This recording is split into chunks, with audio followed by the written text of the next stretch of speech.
So ang unang magtatanong ay ang ating Congresswoman Jinky Luistro. You are recognized. Thank you, Mr. Chair. I wish to address my questions to Alice Goo. Ma'am, pwede po bang malaman yung totoong pangalan ninyo? Your Honor, ang pangalan ko po Alice Lialgo. Alice Lial Goo. Would it be okay with you kung tawagin kitang Alice? Yes po, Your Honor. Alice, before ka na naging mayor ng Banban, gaano katagal ka nang nakatira sa Bamban? Your Honor, hindi ko po maalala yung exact years, pero matagal na po ako sa Bamban. Can you at least give me an approximate length of years? More than 10 years ba o more than 20 years? More than 20 years po. More than 20 years. And you will agree with me that 20 years stay in Bamban is really long enough. Diba? And I would assume also na imbibe mo na ang kultura, ang pamumuhay, at maging ang ugali ng mga taong nakatira sa Bamban. Tama ba ako? Can you please enlighten us?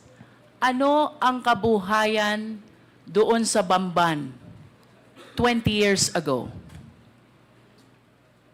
Your Honor, nakatira po ako sa Bamban, pero as what I mentioned din po sa Senate before, nasa loob lang po kami ng farm ng piggery, hindi po kami masyado lumalabas, pero as what I understand naman po sa municipality po ng Bamban ay farming po. Farming is the main industry in Bamban. Ma'am, if I'm not mistaken po, farming and quarry. Farming and quarry. Alin ang mas lamang? Yung bang farming or yung quarry? Your Honor, tingin ko po farming. Kasi And marami pong farmers. mas marami ang farmers kesa sa mga quarry workers. Tama ba? Yes po, ma'am. That was 20 years ago. Now let's move a little forward. 10 years ago, kumusta ang buhay sa Bamban?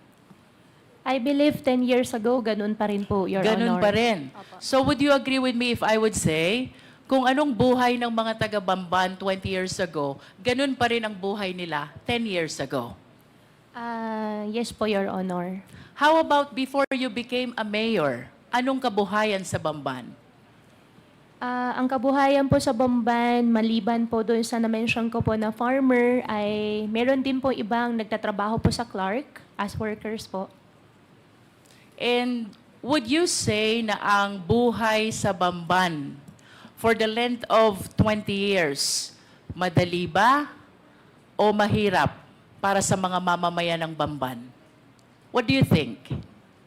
From the point of view of an ordinary resident of Bamban, bago ka naging mayor, how do you appreciate the life in Bamban? Madali ba? Masagana ba? Mahirap ba? I believe, Your Honor, hindi po madali para sa kanila at tingin ko rin po, marami pa rin po yung mahihirap. So, you will agree with me if I would say, mahirap ang buhay sa Bamban. Your Honor, tingin ko po hindi naman po lahat, pero for sure po meron po. Alin ang mas lamang, ang mahirap o ang mayaman? Your Honor, mas lamang po ang mahirap. Mas lamang ang mahirap. And soon enough, Mayor, tumakbo ka bilang mayor, di ba? Tama bang isipin na because of your observation, na mahirap ang buhay sa Bamban, na antig ang kalooban mo, naawa ka sa mga tao, nangarap ka para sa kanila, ng kaginhawahan. Tama ba yun, Mayor? Your Honor, that's one of the reason din po. So you confirm na ang dahilan kung bakit tumakbo kang mayor, gusto mong paunlarin ang mga tao sa Bamban. Your Honor, that's one of the reason po, opo. May I know, Mayor, nung na-elect po ba kayo, ano pong type of municipality ang Bamban as to income classification? Your Honor, second-class municipality po. Second-class municipality. And if you still remember, magkano ho ba ang kita ng LGU ng Bamban being a second-class municipality? Your Honor, I have no figure po and hindi ko po maalala po yung data po. But nevertheless, Ma'am Alice, you recognize the fact na iba kung hindi ka mayor, iba kung mayor ka, kung ang pag-uusapan natin ay ang pangarap mong mapaunlad ang Bamban. Tama ba yun? Opo. And the reason kung bakit ka tumakbong mayor, gusto mong paunlarin ang Bamban because you believe na pag naging mayor ka, marami kang pwedeng gawin sa Bamban. Tama ba? Opo, Your Honor. And one of these things that you can do in Bamban, you can invite and welcome investors. And naniniwala ka rin na itong mga investors na ito, itong mga business establishments na ito ang magpapayaman sa Bamban at ito ang magpapaalwan ng buhay ng mamamayan ng Bamban. Tama ba? Ang belief ko po ay pag nakapag-invite po ng more investors po sa bayan po namin, mabibigyan po ng mas maraming work opportunity po sa mga constituents po namin. And let us move forward, Ma'am Alice. 2022, tumakbo ka na at umupo ka na bilang mayor. Of course, you confirm that because that is a common knowledge, no? I'll be showing some pictures, ma'am, ha? I hope you please enlighten us kung sino itong larawan na ipapakita ko sa iyo. I am referring to the picture on the right of the monitor. Opo. Alice Leal Goo, Bamban. Kayo po ba ito? Yes, Your Honor. And can you please enlighten us, ano po ba ang nakasulat dito sa poster na ito? Your Honor, ang alam ko po dyan, yan po ay isang newspaper po na from the, I think, Chinese community na kinakongratulate po nila. Yung daddy ko po. Yung dad ko po kasi isang Chinese. And why are they congratulating your dad who is also a Chinese? Sila po yung, since Chinese, tingin ko po since Chinese po sila, at nag-congratulate po sila through Chinese newspaper. I consulted some people who know how to read these Chinese characters. And according to them, the exact translation of these characters goes like this. Congratulations to the first Chinese mayor, Alice Leal Goo of Bamban. Ma'am, wala pong gano'n nakalagay. Okay. Can we proceed to the next picture?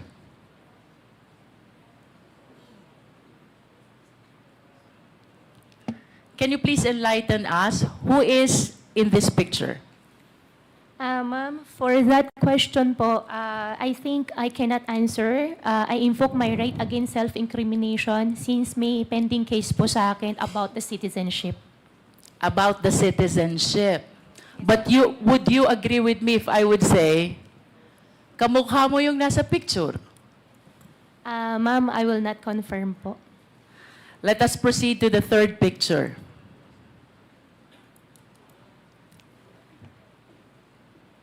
The third picture is your passport from the Republic of China. Do you confirm this? Ma'am, I'm not confirming it. I have 8 pending cases on the court. I invoke my right against self-incrimination po, ma'am. Sorry po. Nonetheless, Mr. Chair, I wish to manifest that the third picture is the picture of the passport of Alice Goo, issued by Chinese government, where the name of her mother, Lin Wenyi, is indicated, and she is described as the dependent of a holder of special investor resident visa. The mother is even described as from Fujian province. And I wish to go back to The first picture, Miss Alice Goo was described also as from Fujian province.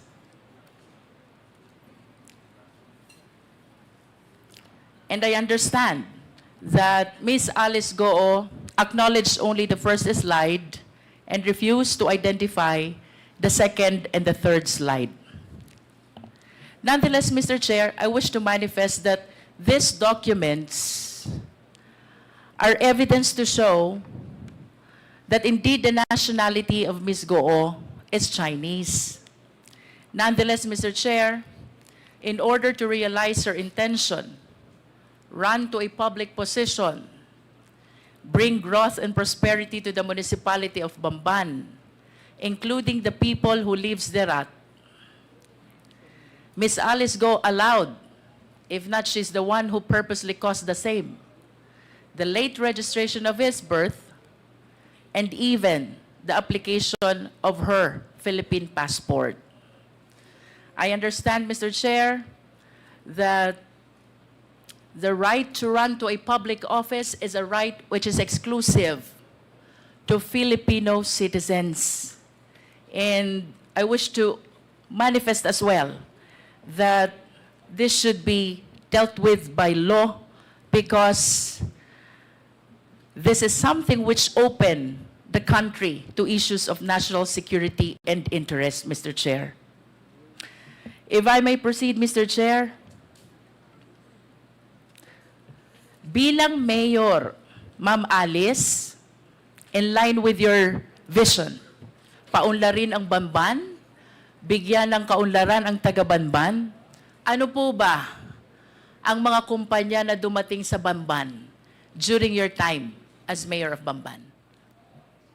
During my time po, dumating po ang Jollibee, dumating din po ang McDonald's, dumating din po si RCS po na isang supermarket chain, and supposedly may mga darating pa mga factories and restaurants po, ma'am.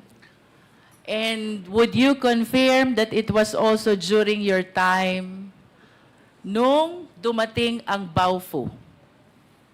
No po, ma'am. You don't? Ang Baofu po is not 2022 po, ma'am. But the business permit signed by you shows the date October 25, 2022. Ma'am, I think may previous po na mayor's permit. Nag-start po Let yan me 2000. rephrase my question. Therefore, it was during your time nung na-renew ang business permit ng Baofu. Do you agree to that? Sorry, Your Honor, anong year po? 2022, October 25. October 20. I think po, opo. You are the mayor already. As a matter of fact, if the secretariat can show the business permit of Baofu was signed by Miss Alice Goo in her capacity as mayor. And would you confirm as well na yung Zunyu One Tech dumating din at naisuhan ng business permit during your time? Your Honor, I issued the mayor's permit for Zunyu 1 because meron po silang pack-car license po na pinakita po sa amin. May we direct the resource speaker, Mr. Chair, to limit her answer to the question. The question, Ms. Alice Goo, is, pinatototohanan mo ba na sa panahon mo bilang mayor, June 27, 2023, na-create ang Zunyu 1 at na-issue ang business permit? Your Honor, I issued the permit for Zunyu 1 with the attachment of pack-car license po nila. But you confirmed that you issued the business permit. I issued the business permit with the attachment po ng pack-car license po nila. Thank you. Thank you How po. about Hongsheng Corporation? When was this established? Your Honor, for Hongsheng, I'm not sure with the exact date po.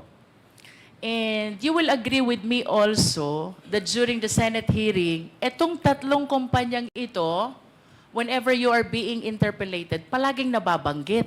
Yes po. Tama ba? Yes po. Can you enlighten us? Ano po ba ang naging koneksyon, partisipasyon nyo dito sa tatlong kumpanyang ito kung bakit parating nababanggit ang mga kumpanya na to?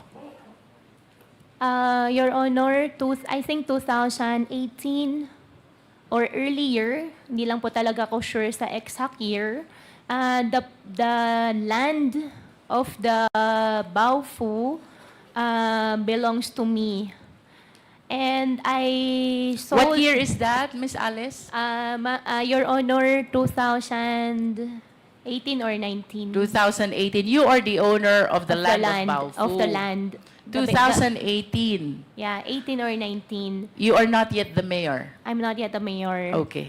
In 2021, I divest the entire property to the corporation po. And can you please cite the exact date when you divested yourself of your interest in Baofu? 2021. September 21, 2021. I believe so po, ma'am. And that is 7 days before you filed your certificate of candidacy for mayor of Bamban.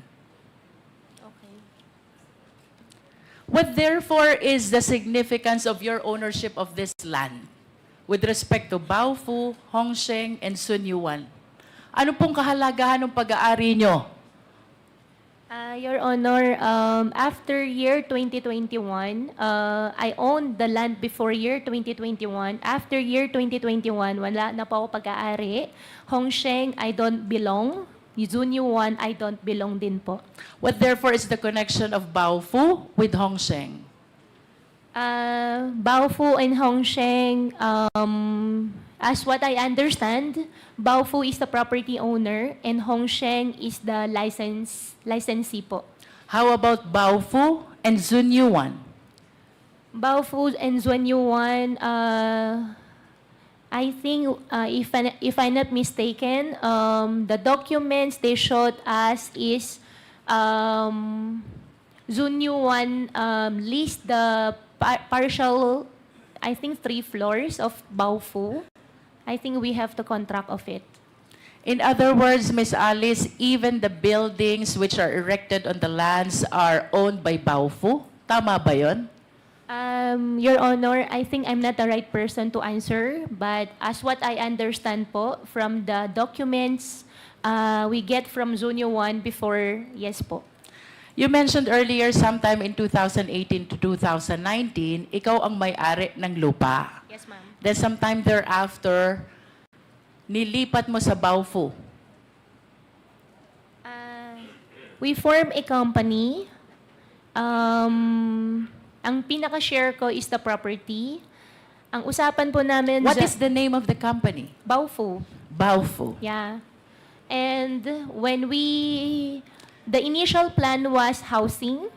However, nung ang usapan ay maglalabas na ako ng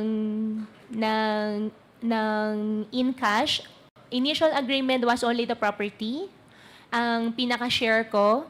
And nung usapan ay maglalabas na ako ng pera, hindi na po ako pumayag, I divested already.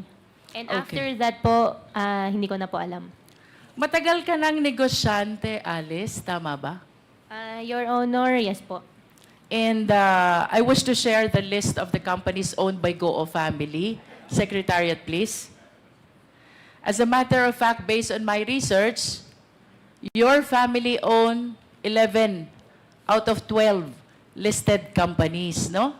The significant observation, Miss Alice, ang may-ari nung 11, lahat family members. And I would assume na mas komportable ka na ang kanegosyo mo ay family member. Tama ba yon? Your Honor, yung nakita ko po sa harapan ko po, hindi po lahat sa akin. And then, or sa But your amin. name is listed. Yeah, yung isa po dyan ay yung 1, 2, 3. Yung iba po dyan ay hindi po nag-operate. Hindi po natuloy yung mismong company. Nevertheless, would you confirm that majority of these companies, your name is listed as one of the owners? Yes, Your Honor. And the names of your family members are likewise listed as one of the owners. Do you confirm? Yes, Your Honor. In other words, Miss Alice, sa usapang negosyo, naniniwala ka na dapat ang kasama sa negosyo kilala mo? Yes, Your Honor. Naniniwala ka din na dapat ang kasama sa negosyo, pinagtitiwalaan mo. Yes, Your Honor. At bago magkaroon ng tiwala, dapat kilala muna. Tama? Yes, Your Honor. And you will refuse to join any business dealings or business venture kung hindi mo kilala ang mga taong kasama mo. Tama ba? Yes, Your Honor. As a matter of fact, very significant itong list of companies na to. Ayaw mo nang hindi mo kilala. Because most of the incorporators are family members. Do you agree? Hindi naman po sa ayaw ko. Most, at least. Okay. Most. Di ba? Ang maliwanag, Alice, hindi ka sasama sa negosyo kung hindi mo kilala at hindi ka nagtitiwala sa taong kasama mo. Yes po. Correct. Now, I wish to invite your attention to the Articles of Incorporation of Baofu. Secretariat, kindly flash.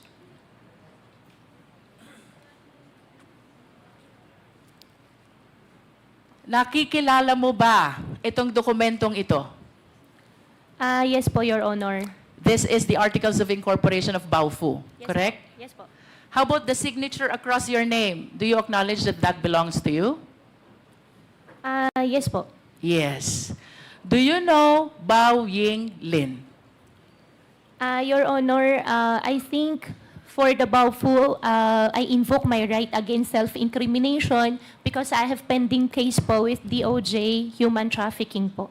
Pero kanina lang, ang sabi mo, Miss Alice, you will not join any business venture unless kilala mo at pinagtitiwalaan mo ang mga tao na fellow incorporators mo. Tama? Do you still confirm that? I confirm that, Your Honor. And That is enough, Miss Alice. yes, Now and- let us proceed to the next incorporator. Please flash the Articles of Incorporation, please. Do you know Ru Jin Zhang? I invoke my right against self-incrimination po, Your Honor. But again, I have pending wish case to po. remind you, Miss Alice, of your earlier statement. Ang sabi mo, hindi ka sasama sa isang negosyo kung hindi mo kilala at pinagtitiwalaan ang mga fellow incorporators mo. Your Honor, since may pending case po. I understand. Opo. Now let us proceed to the third incorporator, Zhang Wang. Do you know him? I invoke my right po ulit, Your Honor. For the information of the committee, Mr. Chair, ito pong si Bao Ying Lin, fellow incorporator ni Alice Goo, sa Baofu Corporation is convicted of 3 billion Singaporean dollar money laundering. And this after she made the statement na hindi siya sasama sa isang negosyo kung hindi niya kilala at pinagtitiwalaan ang mga kasama niya. With respect to Ru Jin Zhang, Mr. Chair, he is likewise convicted of 3 billion Singaporean dollar money laundering. Again, this is after her statement na hindi siya sasama sa isang negosyo kung hindi niya kilala at pinagtitiwalaan ang kasama niya.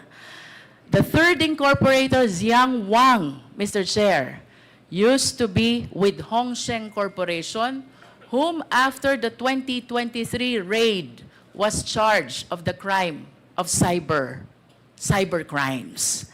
Again, this is after the statement of Miss Alice Goo na hindi siya sasama sa isang hanap buhay kung hindi niya kilala at pinagtitiwalaan ang mga taong kasama niya.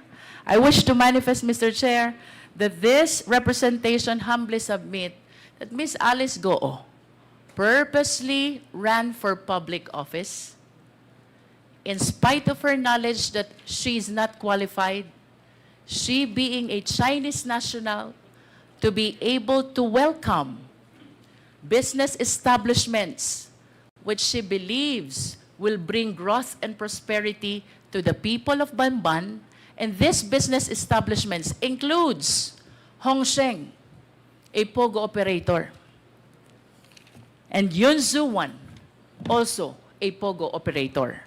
As a matter of fact, Mr. Chair, dito po sa location ng dalawang company na to, which lease the property of Baofu, with whom Ms. Alice transferred her land in exchange of shareholdings sometime in 2021 while maintaining control of the same after the same date.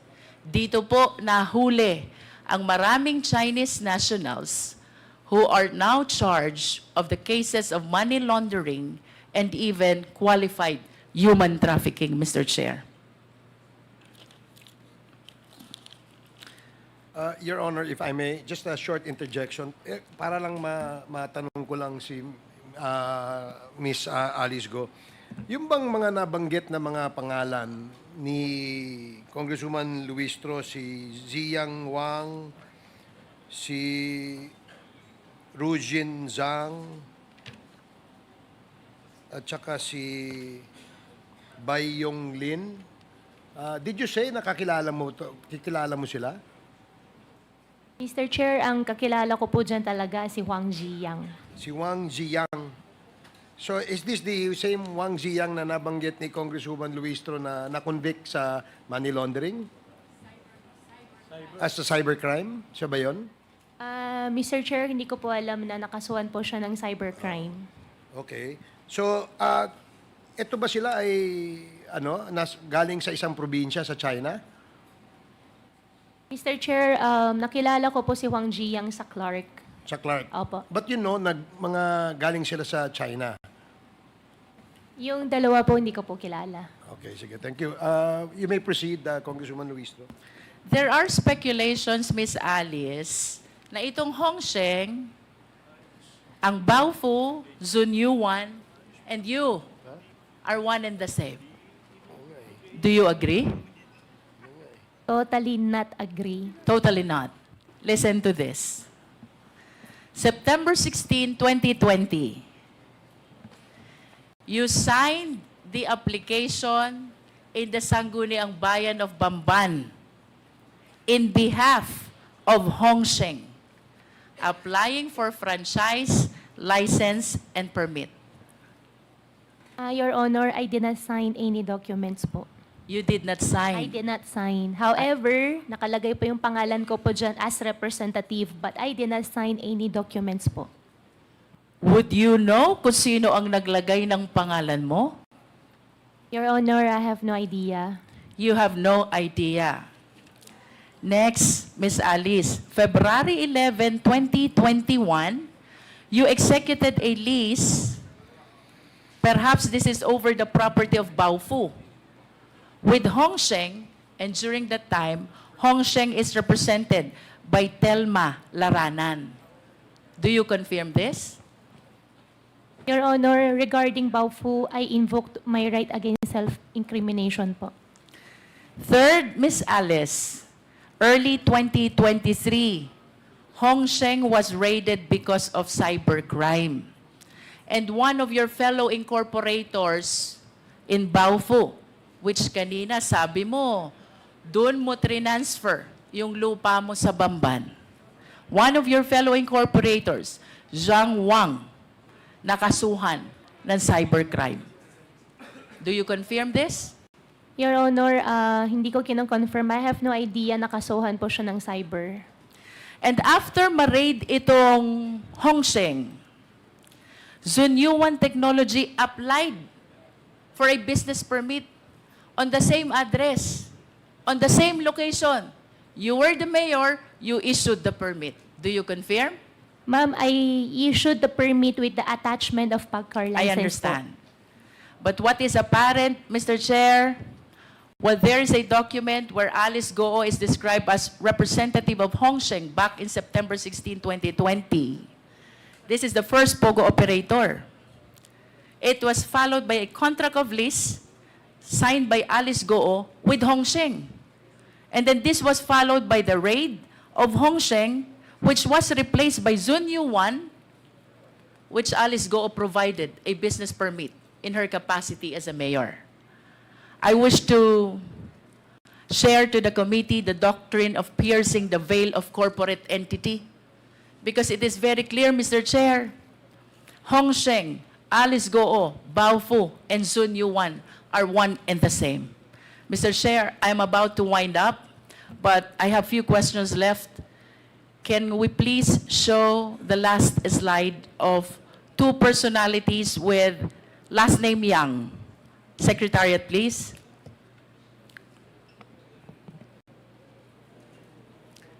Alice, kilala mo ba to? Your Honor, hindi po. Can we flash the next picture? How about this picture? Your Honor, hindi po. Hindi ko rin po nakita, hindi ko po siya kilala. The first picture is Michael Yang, and the second picture is Hong Jang Yang. My question for you, bakit may joint account si Hong Jang Yang, kapatid ni Michael Yang, at si Yu Zeng Kan, na manager ng Hong Sheng? Your Honor, hindi ko po alam yun. To wind up, Mr. Chair, I wish to make a very short manifestation. This representation might sound repetitive already, but it is apparent that this long chain of perpetration of the crime started with the abuse in the late registration of birth. Ms. Alice Goo was able to procure a birth certificate from the Philippines and even the Philippine passport, which paved the avenue for her to run to a public office. I urge the House, let us strengthen our rules, because if the loose rules on Filipino citizenship, including the rights attached to it, which must be exclusive to Filipino nationals, then we will be at the behest of the perpetrators of illegal activity. To add, Mr. Chair, the fictitious birth certificate even paved way to solicit identification cards from different government offices. That includes the DFA, the BIR, the LTO, and the similar government offices, Mr. Chair. Second, Mr. Chair, the layering by way of registration of various documents, making it appear that they are legit corporation, makes it harder for the Philippine government to verify and even monitor the illegal activities of these foreign nationals, Mr. Chair. So I wish to suggest that we install a monitoring system with the SEC. We wish to recommend to the SEC that they install a monitoring system to make sure that the application for registration is legit, the operation is genuine, and the location is indeed existing. Third, Mr. Chair, illegal activities and illegal POGOs will not proliferate if they are not able to transfer money. So I humbly suggest as well, Mr. Chair, that we tighten our rules on anti-money laundering. Hindi po sila makakapag-perpetrate ng illegal activities if there are no funds which will fuel their illegal activities. I submit, Mr. Chair. Thank you, Congresswoman Luistro.